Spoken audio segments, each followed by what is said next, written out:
Good morning, ladies and gentlemen. My name's Laurie Kirk from APMG in Canberra office, and it's a great pleasure to have my colleagues Jan William from Kuala Lumpur and also Andrew Smales.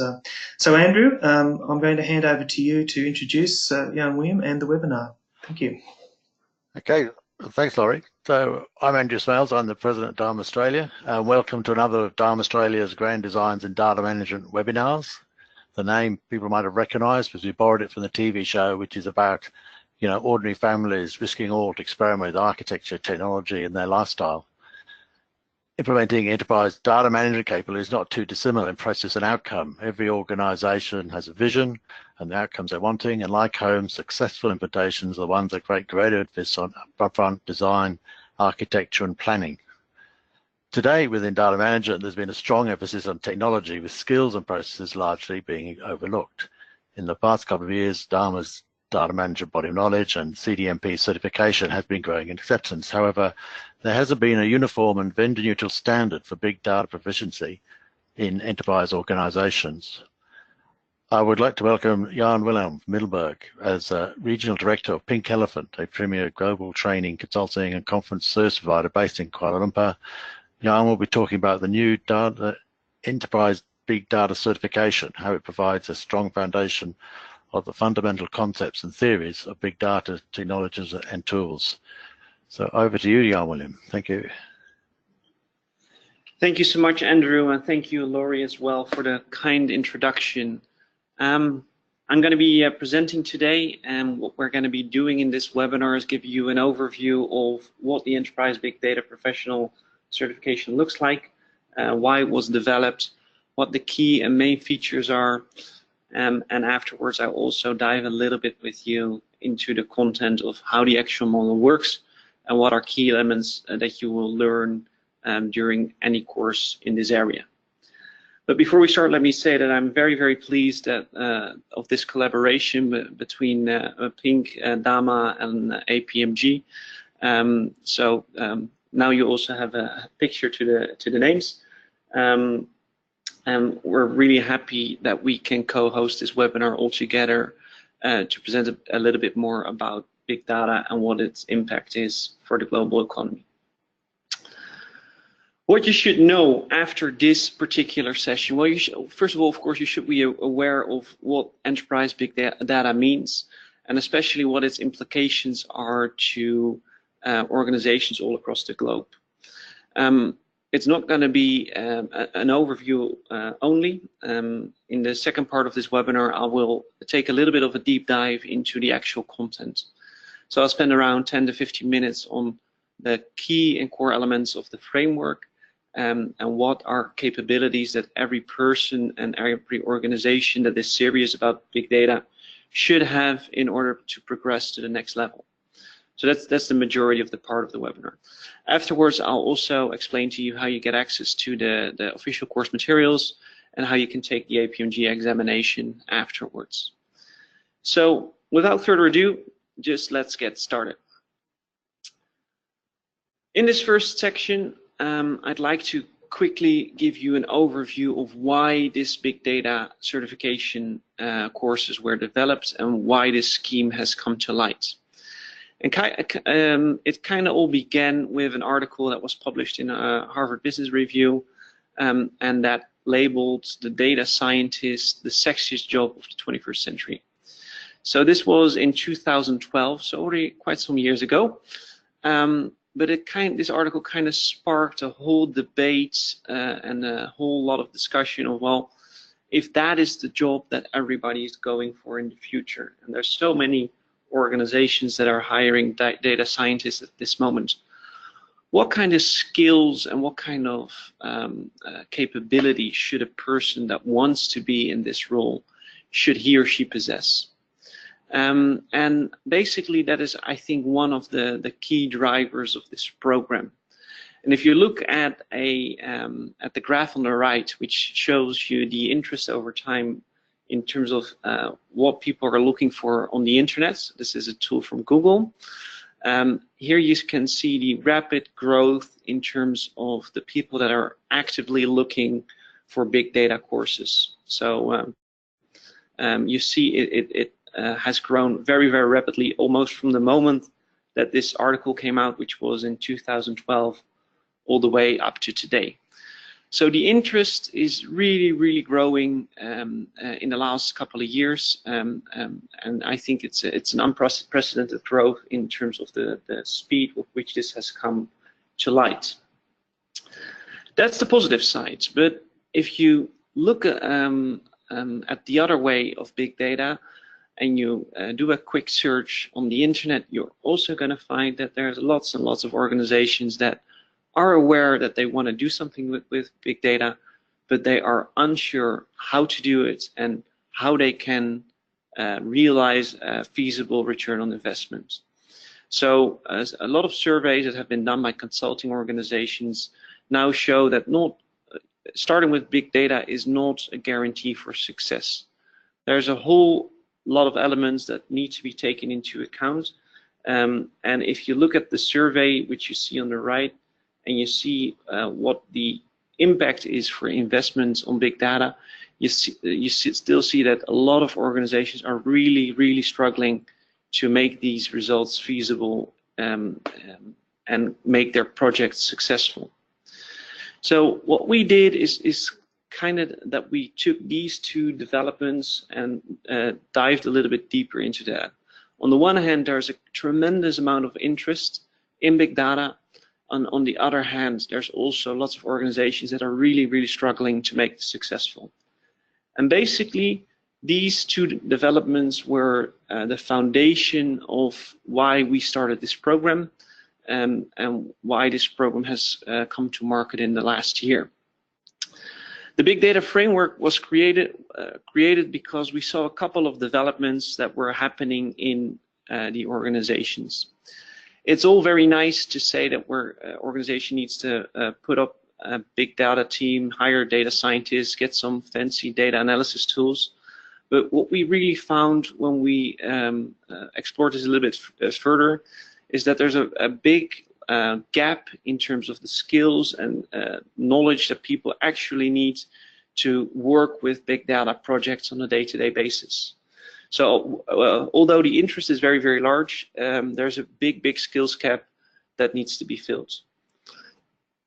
The second key observation that we found is that almost all big data courses that are out there are vendor driven. So they are produced and made by companies that also have an interest in selling their tools. So there's lots of very good courses out there which are about Microsoft or Amazon or a Google Cloud Platform. They all provide excellent learnings on how to utilize the technology that is required to process large amounts of data, but they only focus on that. So they don't really dive into the more organizational and management aspects. They don't focus on the reality that is present in enterprises and how to deal with that. The third element that we found is that most of these courses don't really include the people aspect. And I think that's also one of the most important elements, is that big data and processing that successfully is more than just a combination of some experts, some good technology and some processes. You really need to change the hearts and minds of the people and the structure of the organization. So the people aspect, as we will see a little bit later in this webinar, will be one of the most fundamental changes to any other program that is out there.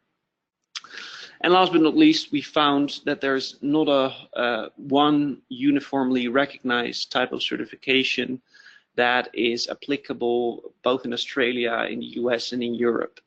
So for that reason, the conversations with APMG started, and the webinar that we're hosting today is basically the result of these conversations, and we're very proud that this big enterprise big data certification has now been launched. So a long story short, basically the whole big data framework was developed to provide a very practical and hands-on approach for enterprise organizations that have to deal with a lot of other processes and technology and tools in order to make practical next steps to big data. So what were some of the key premises that we set out when we developed this? Well, first of all, we really wanted to be a collaboration between enterprises on the one hand side, educational institutes on the other, and communities like DAMA that we're talking with today on the last part. So really what we try to establish with this program is to create a new best practice, a practice that everybody can understand, everybody can use, and one which is easily to adopt. These kind of programs only really work if there's a whole community of practitioners that are starting to work with this. So that also led us to the second key promise, is that we work with a whole community of collaborators, reviewers, experts from basically all across the planet to put together this program. So we've gathered a lot of input and feedback on what would be a good structure, how should a good program be designed, and based upon that, this program was created. And last, and I think this is also relatively innovative, is that we made sure that the program is free to use. So everything, all the materials that are available are licensed under a Creative Commons license, meaning that they're in the public domain. You do need to recognize where it came from, but other than that, there is no license fees, there's no fees for materials. Everybody can just go online, download the book, and start studying for this certification, but also apply any kind of concepts that you would think is feasible into your own organization.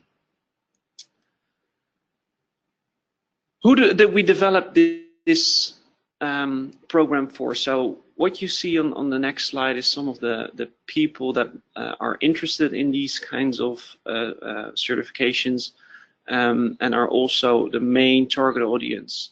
So, and I think most of the roles that you see here are a very good mix between the IT and data management field on the one hand side, and the business capabilities and persons that are on the other hand side.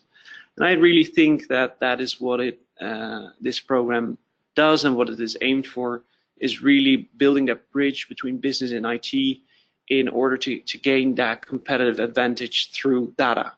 And I think that's what makes big data in the end so incredibly interesting. And what that has resulted in is the publication of 4 guides, 4 certifications, 4 role-based learning paths that all have a different type of specialization. The webinar that we're doing today is a brief overview of the Enterprise Big Data Professional role, which is the entry-level certification and the entry-level skills and knowledge that everybody should have that wants to dive into a more deeper and a more advanced level. So if you look at the picture on the right, you see that there's 3 other levels that are being worked on as we speak. So there's the big data analysts, the big data scientists, and the big data engineer. Each of those is a bit of a more in-depth role that talks about day-to-day capabilities and skills that people need to have that are working in that role. All of these are preceded by this Enterprise Big Data Professional certification, and that's what I will be talking about next in the next couple of slides. What does that mean? You also see that there's now a community online, which can be found on bigdataframework.org. That's also where you can download all those guides that I talked about earlier, and where there's now a community of experts being formed for anybody who has interest to collaborate on this framework. So if you are interested, go to this website and sign yourself up and become part of this community of experts. I'd like to hand over back to DAMA now to just explain a little bit about the relationship between this program and the DAMA DMBOK. Thanks, Jerry and William. Yes, I just thought I'd mention about how does this relate to the Data Management Body of Knowledge and the Certified Data Management Professional certification, which DAMA offers. Really, the the DMBOK and CDMP are about the foundation, building a common foundation regardless of the sort of application of data management. So when I did my computing degree and my MBA, I've had to do accounting 101 because it's pretty important that people know how money is managed in an organization. And so the same applies really. CDMP and DMBOK is what everybody should understand about data management. And then there's the sort of applied or other sort of areas which use those foundation principles then in areas like big data, operational data, or spatial data, or some other area. So I just thought I'd point that out. It doesn't replace them. It's actually a good addition to the existing DAMA certification. Okay, thanks, John William. Thanks. Thanks, Andrew. I think that's a very good explanation of how these two programs really complement each other and how they go basically hand in hand and build on each other's train of thoughts. That kind of concludes the first section in which we talked about how this program came to light, what are the key business drivers of developing a program like that, and what the main structure is. In this second section, I will give you an overview of what the Big Data Framework actually looks like. So in this section, I'll be discussing 6 key capabilities that every enterprise organization that is interested in big data should have. So it's like a mini preview of what you will learn when you take the Enterprise Big Data Professional. But of course, given the constraints of time, I'm gonna all do this in a very high level and at a very high pace.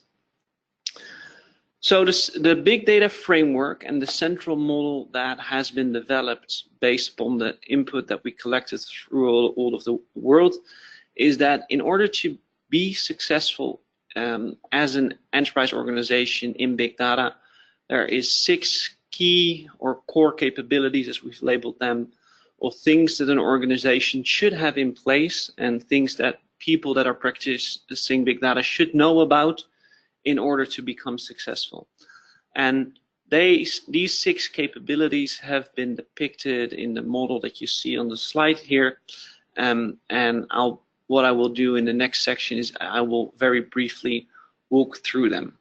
So as you can see on the model, there's 6 distinct capabilities, which start all the way from the establishing a big data strategy, which sets out the vision and mission of big data in the enterprise, all the way to the design of more technical principles, such as the big data architecture, the design of algorithms and processes, but also a lot of the people elements that I talked about in the first section, which has been incorporated in big data functions. So each of these capabilities really has a different domain, but it also means that you need to take into consideration all these domains before you can move to the next step. As a last capability, you see that also the whole element of artificial intelligence has been incorporated, which is kind of seen as a next or last step after you have incorporated big data. And the reason that this has been done is because artificial intelligence builds very much on the same tools and technologies and architecture that you would need to have set up your big data organization. So I'll come back to that a little bit later in the next slides. So what does that mean? What are those 6 elements discussing? Well, as I mentioned before, big data all starts with a good strategy, and we've seen in the first section that a lot of organizations really struggle to get success out of their big data projects, and very frequently that's because they also struggle to set up an effective big data strategy that provides tangible results on the investments that they're going to be making in big data. Starting with big data in any organization, small or large, is not going to be a very cheap exercise. It requires some investments in time, in people, in tools, in technology, in replacing legacy systems. So starting with that, without knowing the end result, or without a very sound business case, is typically not a very good idea. There's a famous saying in big data, which comes out of the movie Alice in Wonderland, and that is, if you don't know where you're going, every road will take you there. And that's exactly true for big data as well. There's such a vast amount of information that you can potentially analyze everything. And that makes it also very, very difficult, because how are you going to select which data sources you will include in your investigations or your analysis, and which ones you exclude? So in order to do that, you need to really think about the strategy that you aspire to follow, and how big data can be a positive influence for your own organization. So what are the steps that you need to take? So a very sound and structured big data strategy is frequently the first step to success in big data. And in the model on the right, you see the steps that we're going to be going through in order to establish a big data strategy like that. That's the first capability from the big data framework. The second one talks about how to set up a big data architecture, because in order to analyze these massive quantities of data, you need to have a really sound design from a technological point of view. And the model, or the central model that we are working with in the framework, is called the NIST Big Data Architecture. And as most of you will probably be familiar with, NIST is the National Institute of Standards and Technologies out of the US. And they provide guidelines which are also open source and free to use on how to establish good reference architectures. So as you can see on the slide, there's a lot of elements that come into play with designing a very good and sound big data architecture, which discusses key roles, key functions that need to be resolved with technology. But you also see that dimensions such as security and privacy and management aspects, which you see on the outer boxes, are taken into consideration in this model. So unfortunately, the time today does not permit us to go into the details of each little element, but those are the kind of things that you can expect to learn more about when you are in the architecture section of this course. There's no way that you can talk about big data and big data architecture without at least once mentioning Hadoop, which you also see on the slide. So this is the central framework and the central system that we're going to be working with in this big data framework, and the way to set up distributed processing and storage will all be done based upon the open source Hadoop platform.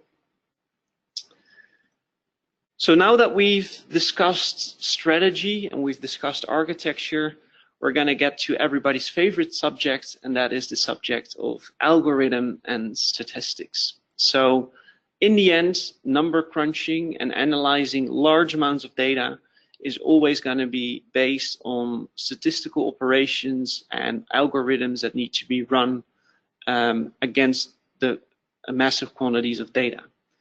So everybody who's working in the field of data science or big data in generally should have a basic understanding of how these operations work, and what do they do in order to return the results that that the companies are looking for. So what you see on this slide is some of the main statistical techniques that we're going to be talking about at the entry-level course, which are things like regression, classification, clustering, and outlier detection, which are all different types of statistical and algorithmic operations that can be applied to big data sets. So everybody who's working in this field should have at least a foundation or fundamental understanding of these kinds of operations, because they explain how the numbers in the end are being crunched. Of course, this first entry-level course will not go into too many specifics. If you would be interested in a detailed analysis and a detailed deep dive into algorithms, the Big Data Analyst course is going to be the right one for you, which is the second level. In that course, the each of these algorithms is explained into much more detail. So that's the third part. And as I mentioned before, a lot of tool providers provide courses that are applicable there. But what most other courses don't take into account is that enterprises already have lots and lots of established processes. They have a large amount of regulations, requirements, and governance requirements that they need to adhere to and that they need to be compliant with. And in order to deal with that structurally and not as just a one-time setting up things, but more on a day-to-day basis, the fourth module of the Big Data Framework talks about how to establish processes. How do you make sure that big data is embedded in your organization or in a structured and really process-oriented way, in such a way that it's measurable, in such a way that it can be repeated over time, and in such a way that you can measure the outcomes of these results. So what we're doing in the Big Data Framework is that we're breaking down the process section into three main elements. And the first one is the data analysis or data analytics process that really discusses how do you deal with analyzing large sets of data in a structured way. I sometimes frequently refer to it as the project management of doing data science. What are the steps that you go through in order to solve a problem, and what are the things that you need to take into account? A second and a second and very important element that has grown greatly in importance, especially over the last couple of months, is how do you deal with your data governance? What we mean with that is how do you, on the one hand, make sure that you keep big data effective and that it can help you achieve the results that you want to have, where on the other hand, you're also following all the rules and regulations that are currently in place and are set by various governing bodies or governments across the world. And one of the key developments, of course, in that field in recent months has the introduction of GDPR, which basically says you cannot share personal or proprietary information from customers across borders. So if you want to analyze customer feedback or customer details from different countries in a big data tool, for instance, how do you deal with that? How do you make sure that you analyze those different data sets but still are compliant to GDPR? So data governance goes into this area and sets up the policies and the requirements to actively measure and report back on that. And that basically brings me to the last element of the processes, which is the data management process. The data management process basically executes everything that we've discussed in data governance and data analysis, but then on a day-to-day basis. So in this process, we're going to be describing KPIs, we're going to be measuring them against certain results, and really make sure that data management is done on a day-to-day basis in order that the quality of the data, in order to ensure that the quality of the data is going to remain valid over time. So as you can see, I think big data processes are a very, very essential and fundamental part of making big data successful in larger organizations. And that brings me to the last, or the fifth element of the big data framework, which is the last one out of the inner blocks. And that talks about, well, how do you set up big data in an organization? So as I mentioned in the first section, again, this discusses the people aspect, because you can have all the fancy tools and the best hires in the world. In the end, big data is changing your organization one step at a time. And very, very similar to other changes in organizations, you will need to deal with resistance. You will need to convince people that this is the right approach. So in module 5, we really talk about how do we enable an organization and how do we win the hearts and the minds of the people that are working with big data on a day-to-day basis. Because for them, a lot will change. In order to make data-driven decisions, you really need to enable and empower people to think in a different way. And one of the central models that is discussed here is how do you set up a big data center of excellence? So one uniform point in the organization where knowledge, processes, and capabilities are all combined, and people can come and go to request information. So in the design of such a big data center of excellence, you really need to take into account lots of different elements and enable people to do a good job on a day-to-day basis. So again, I think this is one of the modules that really makes this big data framework so applicable to whichever organization you are and wherever you are in the world, because the people aspect comes into play in any big enterprise. And that brings us to the topic of artificial intelligence. As you remember from the central model, the artificial intelligence section is the outer ring, and basically that builds one level further upon established big data processes. So what that means is that as soon as you've set up a good big data strategy, you have a sound architecture, you have good algorithms, processes, and functions in place, then making the last step towards AI does not require a whole different kind of setup. AI builds further upon everything that big data already does. You don't require a completely different architecture. You don't require completely different processes in order to move from big data to AI. So lots of organizations that will ask you the question, how do I move towards artificial intelligence? I know it's a hot topic, but how do I actually get there? Well, the answer is actually very simple. Start with big data first, because if you don't have your big data organization in place, it's going to be very, very difficult to move towards AI. The opposite is also true. If you have very sound processes and structure in place for big data, then making the next step towards artificial intelligence is not going to be that hard, because the underlying models, the underlying architecture, the underlying processes are all more or less the same. So in this last section of the big data framework, we really talk about how do you move from big data towards artificial intelligence as one of the major next steps in the model. And with that, basically, I've come to conclude my very, very high level overview of the big data framework and the 6 main elements that are included there.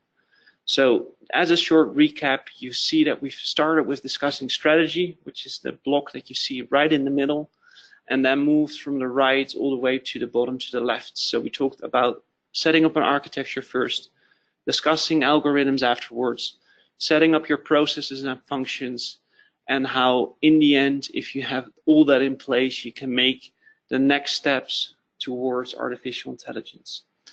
So that's a very high level overview of what the framework is and what are the core elements of that specific framework. That's the second section. In this last section, I will give you some pointers and some core advice of how to get started yourself. So I've given you the business reasons for the big data framework in the first section. I've discussed the theoretic model and the central framework in the second section. And now in this third section, I'm going to talk to you about what are the steps that you can take yourself and how can you get started with big data as an individual. And the first thing that I would really advise is to download the Enterprise Big Data Guide. So this is the official textbook that is going to be the basis of the exam. And the great news that, as I mentioned before, this is given out under a Creative Commons license, and that means that it's absolutely free. And what we mean with that, free is actually free. So no hidden cost, no nothing that you need to pay for at the end. You just fill in your email address and this guide is going to be sent to you free of charge. So with this, in this book, you're going to find all the detailed information of everything that I just talked about in section 2, only of course in a much greater detail. It's a guide of around 120, 130 pages, and it discusses in depth what are the requirements and what are the different sections that are part of this professional course. So that's a great place to start if you're interested in pursuing the topic of big data further in your own career.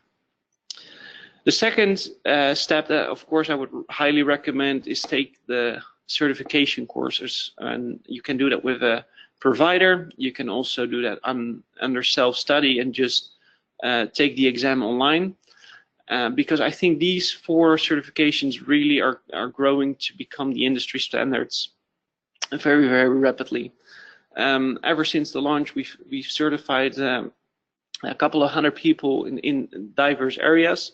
So it's really starting to become like a best practice standard very, very quickly.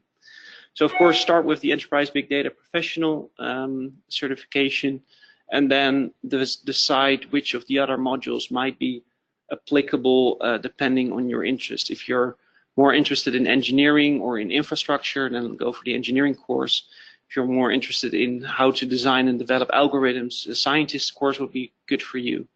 And if you would like to know more how do you analyze data on a day-to-day business, then the analyst course would be the suitable one. So that will also be a very good next step to take if you're serious about pursuing a career in big data. And with that, I think I'm out of advice, at least for this moment. I'd like to hand back to Laurie, that is going to talk us a little bit through what APMG does and why we have collaborated on this particular framework. Thanks very much, Jan-William. Just checking my voice level there. It's all good? Yeah, it's perfect. That's good. Loud and clear. Thank you. That's great. Look, we're starting to finish and come into questions, and the questions about where do you get the certification. A number of people will probably just in case people haven't heard about APMG, a few dot points there. I'm the business development manager. I was a trainer prior to coming over to the accreditation body that APMG is. I'm located in Canberra. And I help develop business from here in New Zealand and also help out in Malaysia. Could you maybe just pop the next slide, please, there, Jan-William? For people in DAMA, I also want you to consider that APMG, we really do have offices all around the globe, and I'd urge you to have a look at our website, and particularly know that you may have contacts, particularly today in Australia, but if you've got other contacts and friends in other areas, which will be covered. Next slide, please.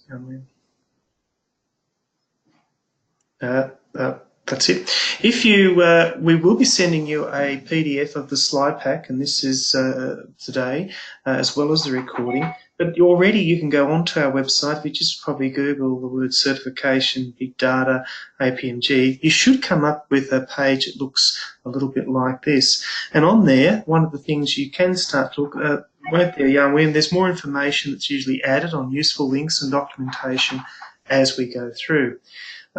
You can also, if you want to find a training provider, the really good news is in Australia we have 2 accredited training organisations that are getting through the final stages of accreditation. Just on that, we make sure that the trainers that you have got industry experience. They are also judged independently for their ability to convey and conduct teaching, but they are also tested on product knowledge independently, not only initially, but every 12 months. So when I say they're going through that accreditation, there's quite a big work to do. But we're aiming in Australia to have the first courses of availability in August, if we can, late August. So my suggestion, if anyone is interested in the course, please, as we're coming through to the question and answer section, yes, next slide, please, William, is when we send this back through, I will, my email contact will be there, and certainly with Andrew. We're very interested. If you feel that what you've heard today is of interest and interested in some of the courses, it would really help us build that demand and see where the demand might be. The providers that we have do provide both in Malaysia and all across Australia and New Zealand. So we'd be very interested to hear from you as an association, Andrew, and your members with the demand. So I might, thanks, William. I might just before we go, you've just been doing some training in Singapore, I believe. Is that correct? In other areas?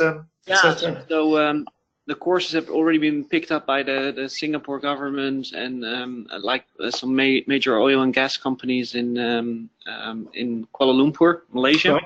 Yes. It's, where we do a lot of work, and of course we're not doing that in Australia. Yeah, it's been very good to note that ever since the launch, and I think it's really in conjunction with the fact that there's so much demand for this topic.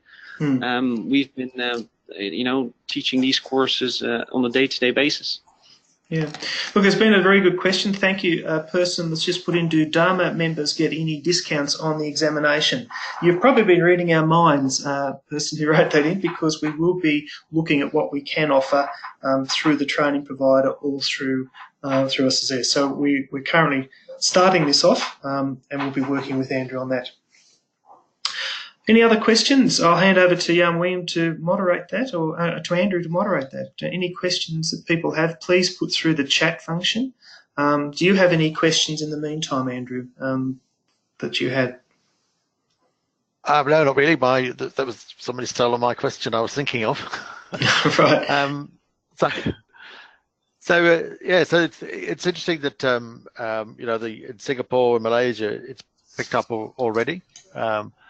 I'm told that they're much more into big data over there than they are here. I don't know how true that is, but yes. Well, I think there's a some very interesting developments, if I can answer that, especially if you look in terms of what governments are doing with big data. So Singapore, for example, made a website available, and that is data.gov.singapore, and on that website they post all their public data sets, so things that the government is sourcing, and they make that data available for the public just to analyze, to see if they can find something useful, and basically they host competitions for the most usable solutions. So of course lots of universities, students, but even corporates are using the data that is provided by the government in their decision making. So I think this is really one of those really forward-looking countries that has a very sound strategy on how they want to use data in the day-to-day, in the public domain. So yeah, I think that's probably one of the reasons that I picked up on this very, very early on. But I think a similar situation will be happening in Australia very, very soon.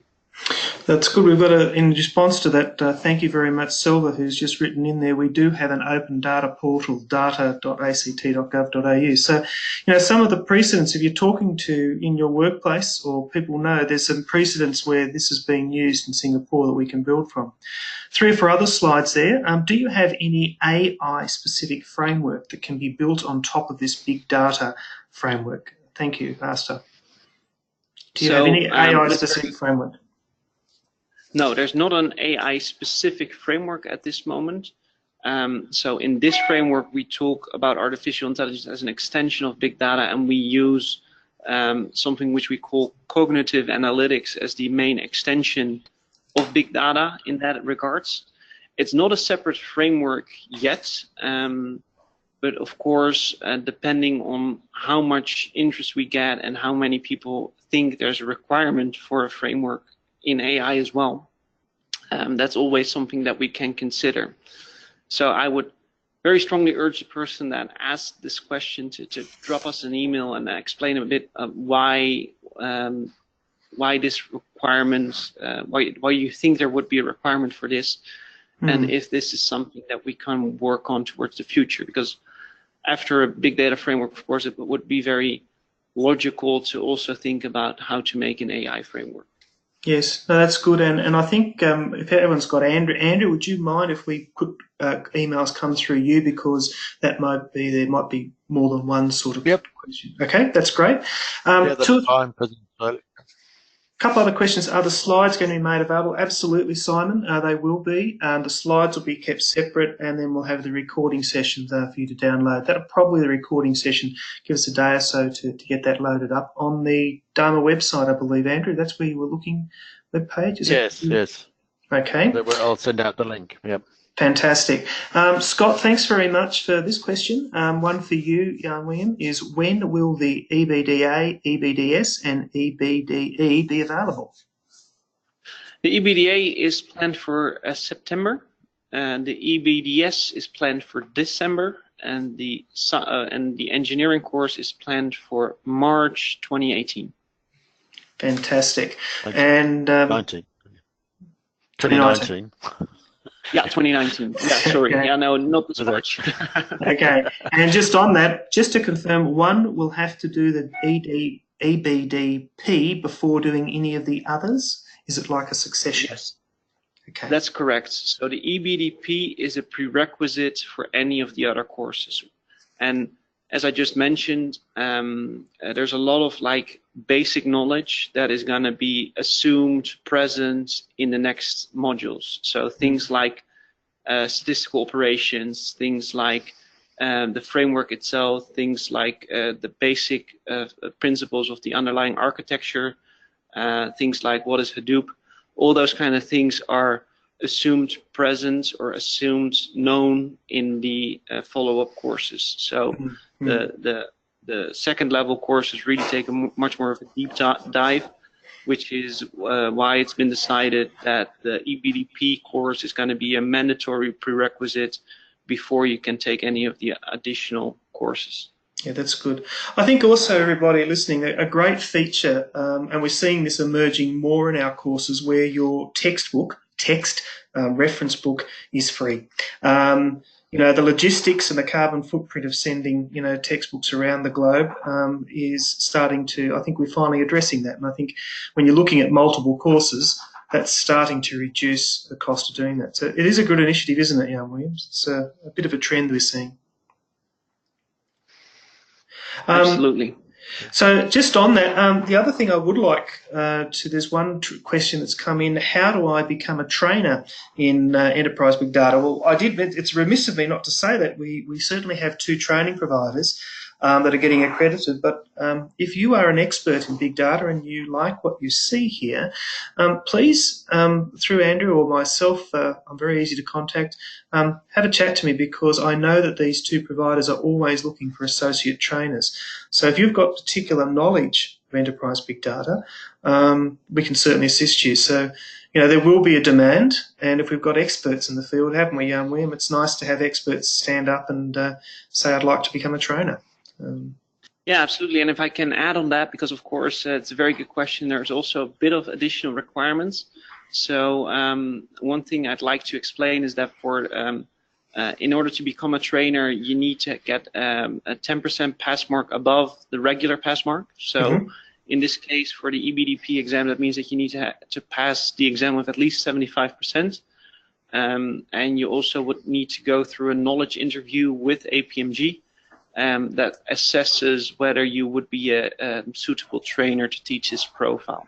So we do have a very structured way of accrediting trainers to make sure that the quality and the integrity of this product is going to be maintained across the globe. Yeah, and in addition to that, we look at we actually have a minimum of observation of 4 hours of you delivering either 4 1-hour sessions or a 4-hour session to people in the classroom. So we're also making sure that you've got the ability to deliver and handle questions. Training's not easy, but it's incredibly rewarding, and I'm sure that in the number of people we have today in your association, Andrew, there are some potential trainers there. I'd be very surprised if there's not.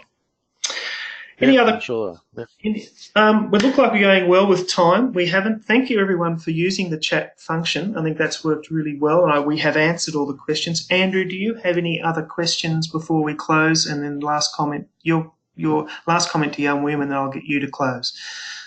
No, I don't. It was a very interesting presentation. Thanks a lot, Jan. It was a good introduction to big data, I thought. Yeah. Okay. Well, thanks so much for taking the initiative to co-host this webinar. I really think it was useful in order to give like a very sneak preview of what this is all about. And I hope this has been an interesting experience for your members. Well, thank you. Yeah. Thanks, Andrew. Thanks, Jan William, and everybody in the association. This is really important for us when we're launching a new product in this area to have connections with a professional association that's quite specific in big data. I think is going to help both of us. So, Andrew, we'll be certainly talking more, the three of us. So, everybody, I'll be stopping the recording now, and thank you very much for your time.